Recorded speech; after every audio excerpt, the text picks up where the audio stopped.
Hi everybody, welcome back. In the last video we introduced externalities, particularly negative externalities and what they are, how they influence markets, and the difference between private cost and social cost. And then we just started to look at one of the solutions to a negative externality, which is a corrective tax. In this video, we're going to look at a couple more policy solutions. The first will be command and control policies, and then market-based policies. So we talked about the corrective tax, but we're also going to be looking at tradable pollution permits, which a common example and policy there is one that's commonly called cap and trade that you may have heard of. So we'll talk about that. So the corrective tax, that's the one we just talked about. And this is a tax designed to induce private decision makers to take account of the social costs that arise from a negative externality. So a lot in there. A tax designed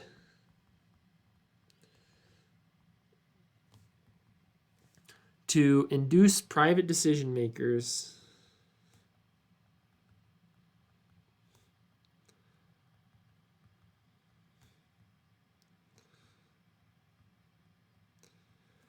tax designed to induce private decision makers to take account of the social costs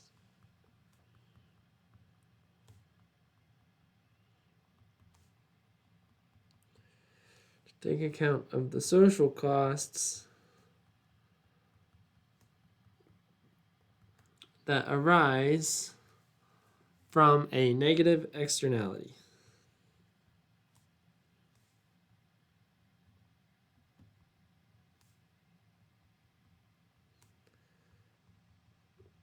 Okay, so those are corrective taxes, also sometimes called Pigouvian taxes, from a famous economist, Arthur Pigou, French guy.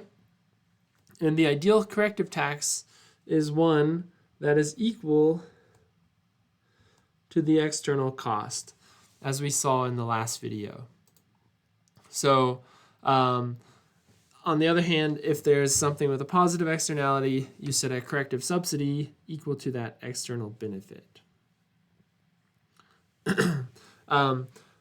Any other type of taxing is going to distort the incentives and move the economy away from the social optimum. So if you tax, for example, all firms some amount based on their total output, or basically anything except taxing all firms something equal to the external cost. If it's not that, it's going to distort incentives. So the nice thing about these corrective taxes is that it aligns the private and social interests. The private decision makers can still act now within a market framework, but with a little different incentive in there with that little tax. So it's still a market-based operation, market economy, but with that small intervention from the government to put a corrective tax in place. And that's going to move the economy toward the efficient allocation of resources. Okay,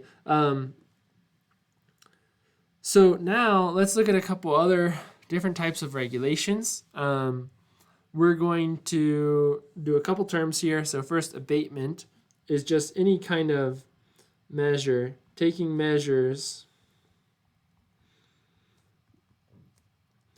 to reduce pollution. So that could be, you could reduce production, or you could buy new technology, or you could buy sort of a filter to put on your smokestacks, or some things like that. Anything that's going to reduce pollution, that's abatement. And an efficient outcome is going to happen when firms with the lowest abatement costs reduce pollution the most. So when firms with the lowest abatement costs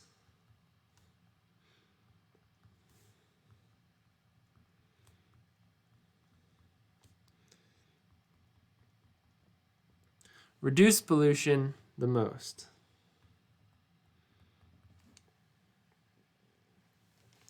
Okay, and so these corrective pollution taxes are efficient because we will have the case where the firms that have the lowest abatement costs, they would rather reduce their pollution instead of paying the tax. And so, low abatement cost firms reduce pollution, reduce their tax burden. High abatement cost firms, they will continue to produce as much as they might otherwise have, and they'll just have a greater willingness to pay the tax. So in the end, you can still get to the societal optimal level of pollution with a corrective tax without taxing all firms equally, kind of a flat tax across the board. With a corrective pollution tax, firms can decide how much they want to reduce pollution. And if the tax was made correctly, then some firms will reduce pollution by a lot more, some will reduce it by less, and make their own private decisions. But if that tax is the right amount of tax equal to the external cost to society, then we'll end up at the most socially optimal and efficient outcome. So it doesn't need to be a regulation requiring all firms to do the same thing. So that's this idea of efficiency.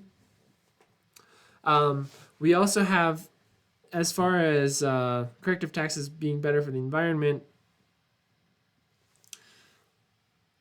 if there's an across-the-board regulation that says, okay, everybody must reduce their pollution by 10%. Well, all the firms, they'll reduce their pollution by 10%, but then they'll have no incentive to reduce their pollution by any more than that. They're only going to go straight up to the across-the-board regulation and stop. But it's possible that if a corrective tax is put in place, then firms are going to continue to reduce their pollution on an ongoing basis as long as that pollution reduction is lower than the tax. So again, if the tax gets put into place and a new technology becomes available or a new production process, then the tax is going to incentivize the firms to continue reducing pollution and adopting these new technologies. If it's just an across-the-board regulation, the firms are going to have no incentive to continue reducing their pollution once they've met that threshold. Okay, so the corrective taxes not only align the incentives from the taxation side, but it ultimately becomes better for the environment as we continue to innovate and adopt new technologies. Okay, and just to carry on this last example that we were working on in the last video on the gas tax, there are actually 3 negative externalities, and I'd encourage you to pause the video and think about different externalities associated with using gas, and how a gas tax is going to help address those. So go ahead and pause and maybe think about it, but the first one is going to be negative externalities arising from the pollution. Okay, and that one's pretty simple, or at least straightforward to think about. Burning fossil fuels produces greenhouse gases.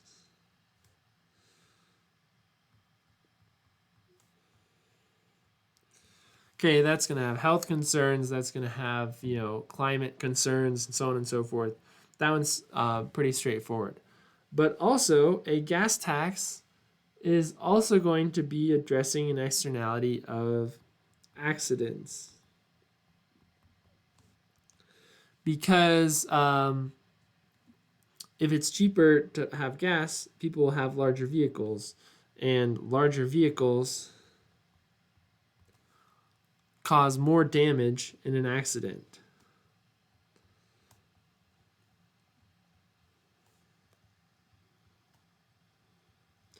If you go to Europe, where they have significantly higher taxes on gas, you'll notice that the cars over there are much, much smaller. And part of that is just these corrective taxes creating private incentives to drive smaller cars. So less pollution. If you get into an accident, it's not going to cause as much damage or as much harm to another person. And then the last negative externality from gas is congestion. And so the idea here is that the more you drive, the more you contribute to traffic congestion.